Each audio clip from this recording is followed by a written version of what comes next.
Eh bien bonjour à tous et à toutes et bienvenue dans cette nouvelle vidéo. Alors dans cette vidéo qui, je vais pas vous mentir, elle sera assez courte et sans beaucoup de contenu, je l'ai sortie à la va-vite tout simplement pour vous montrer tout d'abord comment on fait pour programmer des VESC assez rapidement et assez facilement.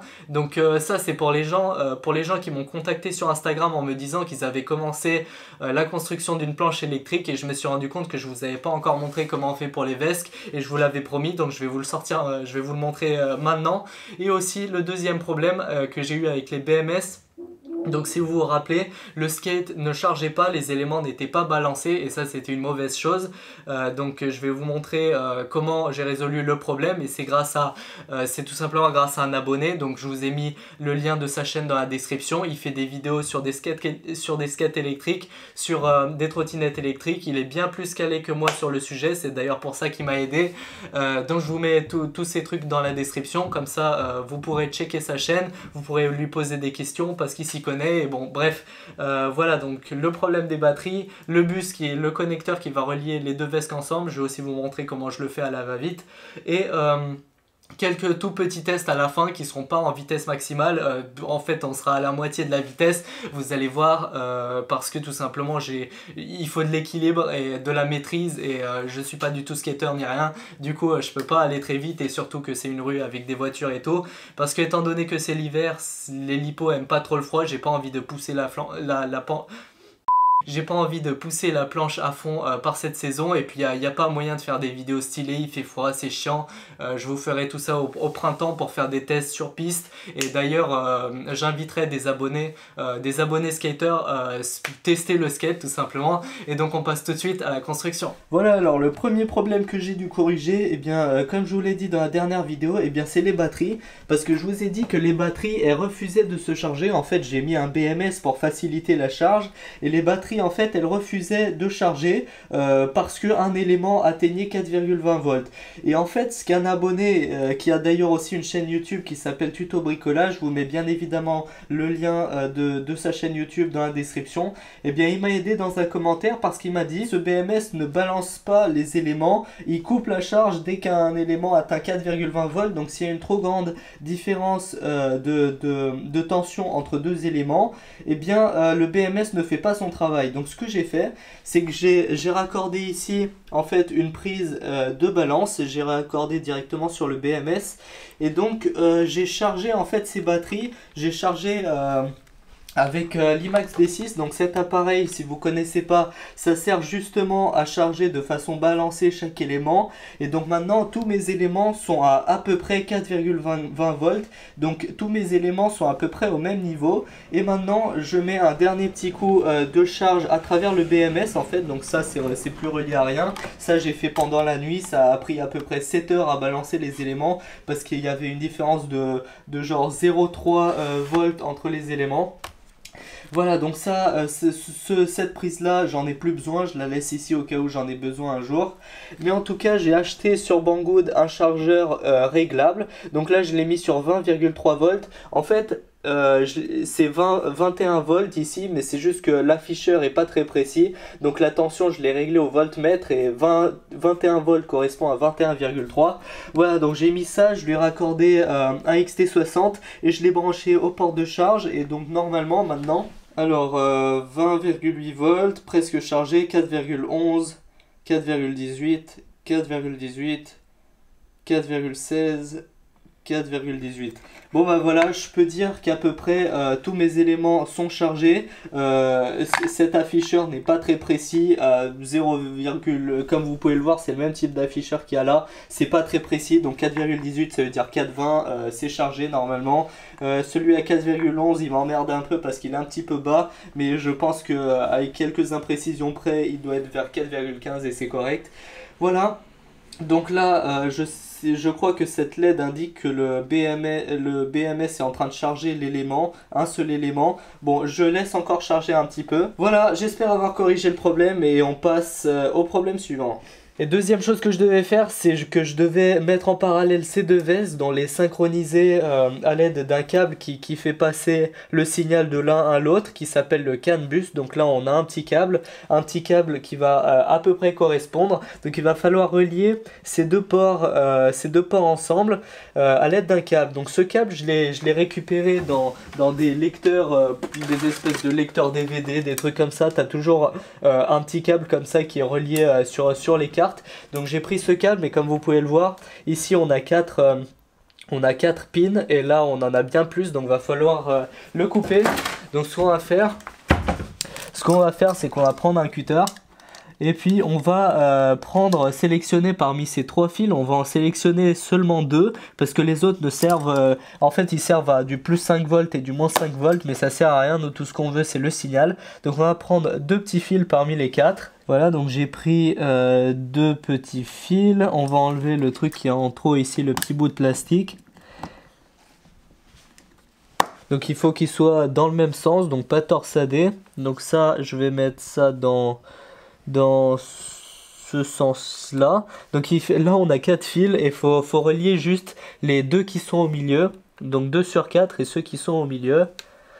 On branche tout ça sans les tordre. Pourquoi ça ne rentre pas ? Voilà, c'est bon, j'y suis. Hop, de 1.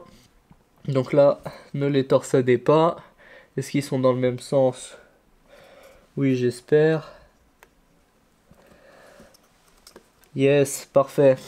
Voilà, on a relié en parallèle nos deux vesques. Bon alors, programmation des vesques. Alors vous allez avoir besoin d'un câble, donc d'un câble USB de type B, je crois que ça s'appelle comme ça. D'un PC avec le logiciel VESC installé dessus, donc ça je vous le mettrai évidemment dans la description. Donc ça se télécharge gratuitement. Vous ouvrez l'outil VESC. Vous branchez donc le VESC que vous voulez programmer au PC avec le câble. Hop, je branche, il va falloir faire une mise à jour parce que les vestes ne seront pas à jour. Il va falloir installer la bonne mise à jour.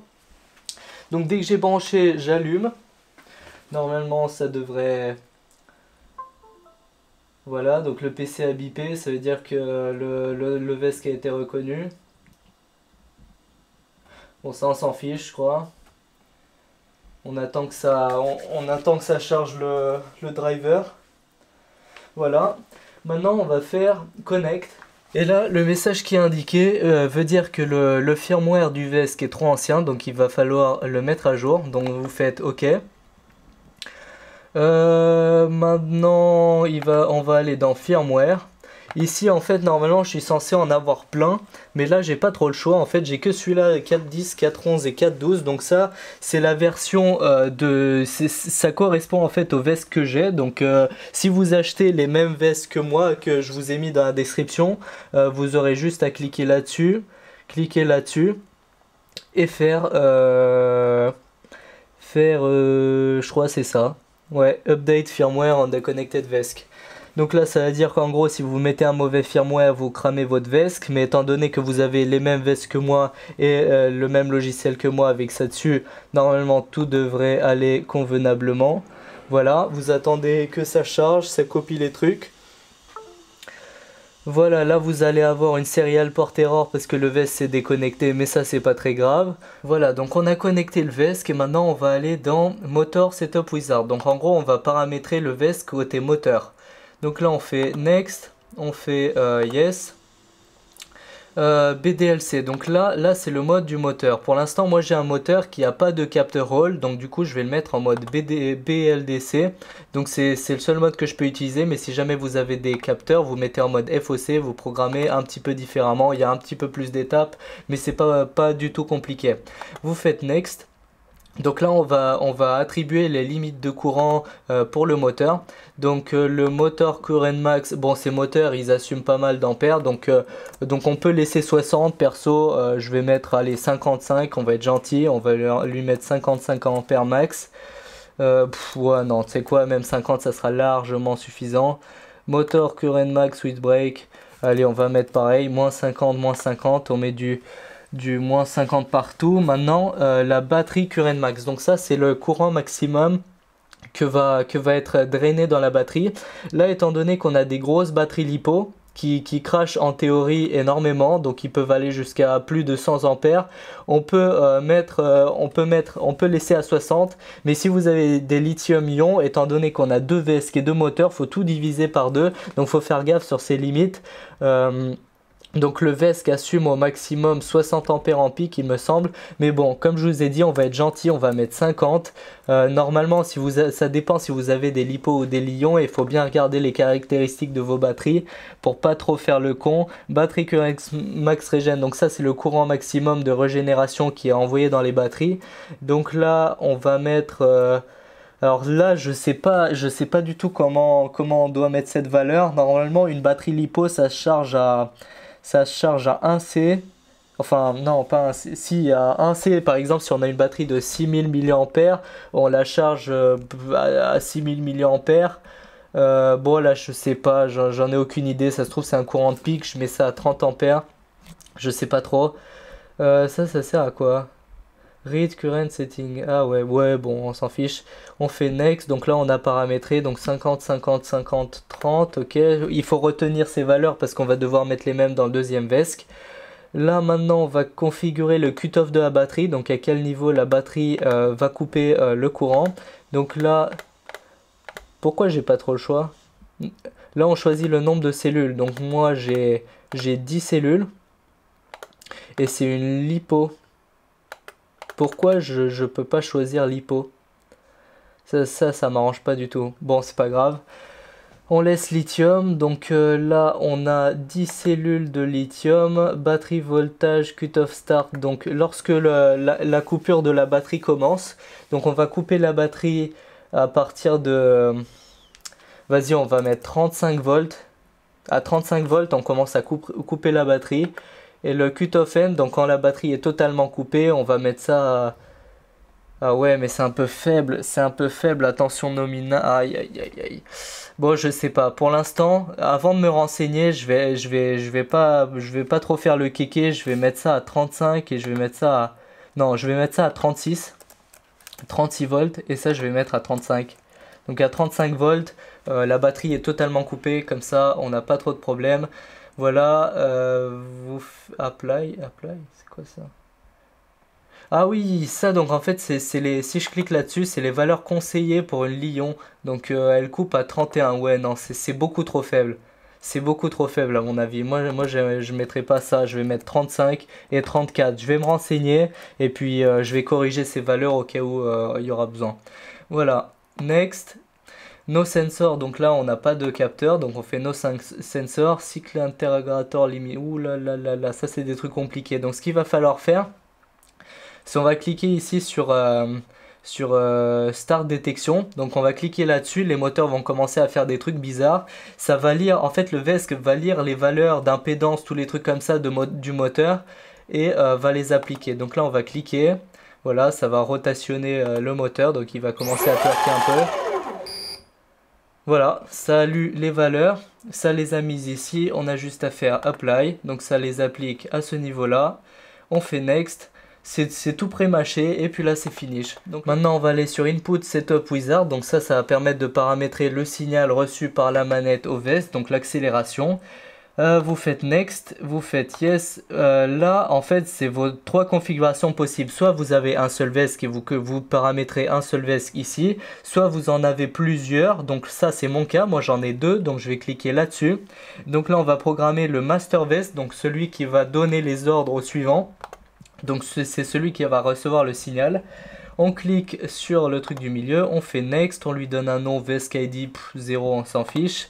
Next, on prend PPM. PPM, ça correspond à une manette comme ça. Vous pouvez faire avec une nunchuck de Wii, avec des wireless, Nico, Kama, je sais pas ce que c'est. En tout cas, les signaux RC Receiver, c'est le premier. Vous faites Next et là, on va paramétrer en fait l'accélération max, le freinage max et le centre de la manette. Donc ce qu'on va faire là, par contre, cette partie, il me semble, en fait, j'ai déjà fait et du coup j'ai effacé mes paramètres pour pouvoir vous montrer. Il me semble que c'est contre-intuitif parce que lorsqu'on freine, la valeur qu'on lit ici 1,06, et ben en fait faut la mettre dans Start et vice versa. Donc en fait, ce qu'on va faire, c'est qu'on va freiner au max. Donc on freine au max, on lit la valeur, c'est 1.5, on arrondit à peu près, on va pas chipoter, donc 1.05. On met la valeur ici, 1.05. Maintenant, on accélère au max. Là, on a 1,89. On met ici donc 1,889. On peut le faire aussi de façon automatique en faisant ici, en cliquant là-dessus et sur Apply. Mais j'ai constaté par l'expérience que ça buguait le truc parce qu'il ne faisait pas d'arrondi. Et donc les valeurs étaient trop précises. Et entre une valeur max et une valeur min, il galère. Donc j'ai pris ça. Et maintenant, Pulse Length Center. Donc ça, c'est le centre. Lorsqu'on touche à rien, on lit ici 1,54. Donc on arrondit, on met 1,54, même si 1,54 machin truc, on s'en fiche. 1,54 et là on est à 0, là on est à 100 et là on est à moins 99. On est à peu près bon. On fait next et là c'est encore d'autres trucs à sélectionner. Donc là on veut faire un current no reverse with brake, donc on veut avoir des freins, on sélectionne ça. Positive ramping time, alors ça, traction de contrôle, il me semble qu'on peut mettre false ou true, je sais pas ce que ça change, j'ai vu dans une vidéo, mais bon, je mets true, mettez true, c'est pas grave.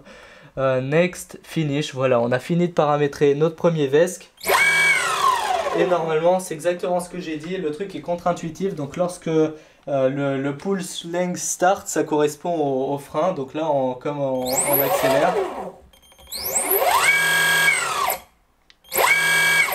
Parfait. Maintenant, on va programmer l'autre VESC. Donc pour ça, on va aller sur l'ordinateur, on va faire disconnect, hop, on déconnecte, on branche sur l'autre VESC.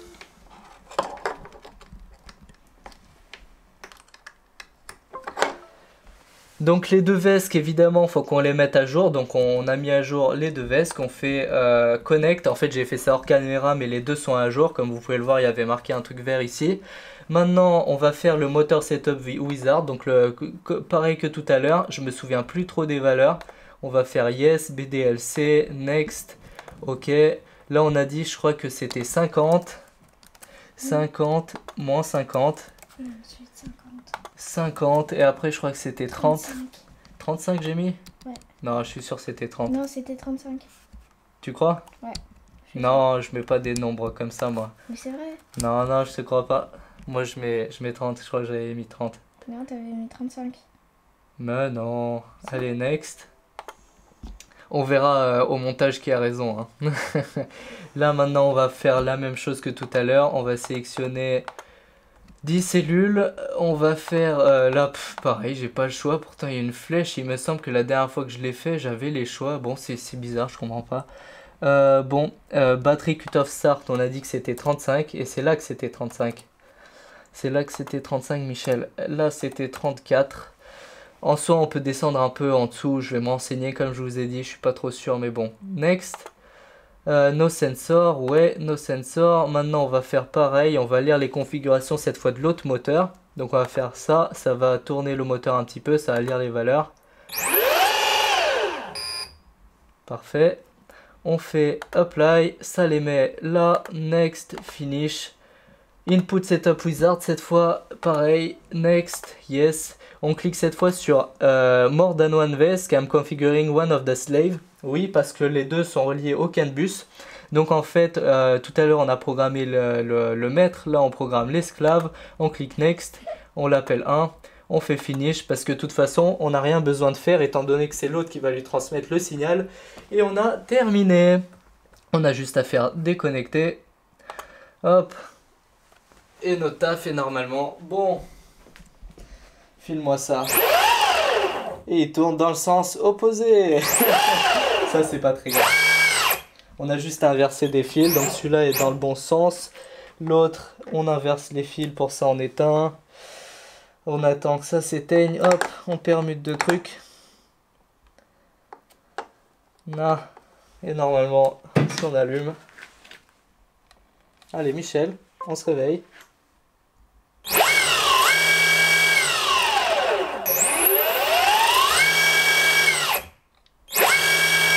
Et on voit qu'ils sont parfaitement synchronisés, il n'y en a pas un seul qui lâche.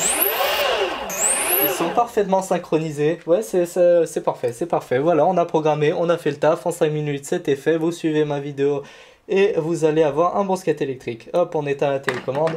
On éteint ça. Mode activé.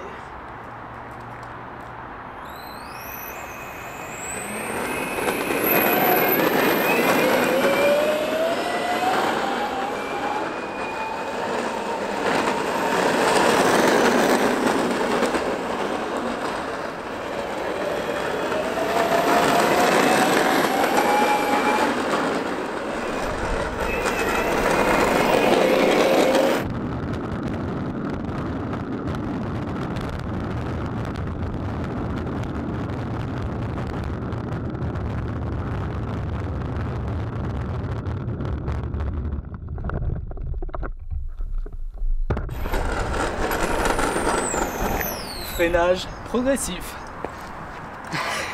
Voilà, donc pour faire le bilan, ce skate a largement plus de patates que tous les skates que j'ai fait avant, c'est normal, il y a plus de tension, donc le champ magnétique est plus puissant, donc le truc va bien plus vite, c'est normal. Donc comme je vous le disais au début de la vidéo, donc pour la vidéo que je vais faire les tests, donc on va filmer ça proprement avec Jean, on va aller sur une piste avec enfin un truc assez large, on pourra tester vraiment le skate, on pourra aller à fond et tout ça. Et pour ces tests, eh bien comme je vous l'ai dit, je suis nul en skate, je suis pas skateur, j'ai pas d'équilibre et bon bref, vous avez compris.